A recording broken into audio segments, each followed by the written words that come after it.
Fox is doing everything they can to take Trump's voice away. It's absolutely incredible. I don't know if you've seen this interview yet with Don Jr., but you gotta watch it. From actually having discourse about politics. How un-American. Probably shouldn't surprise any of us.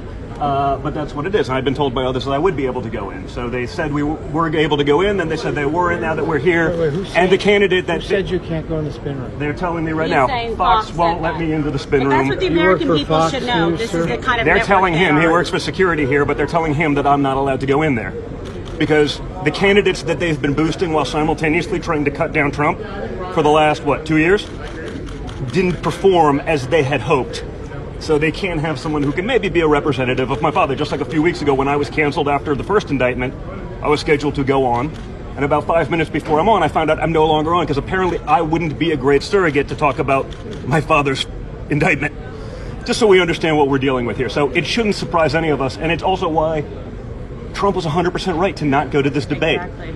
It's beneath him, and when you know that you're walking into a setup because of exactly these kinds of circumstances, you understand exactly what's going on in mainstream media, even conservative. It's very I like to un-American. knock the one It's side, against but I got to call Amendment. balls and strikes. This is no different than what we see from the Democrats. It's no different than what we're seeing from the Fulton County DA when they're trying to put a gag order on Donald Trump so he can't defend himself in court proceedings. And more importantly, to function as an intimidation tactic for anyone else who would defend him, where the DA there is then saying, hey, we're going to add you people to the indictment if you take part in this.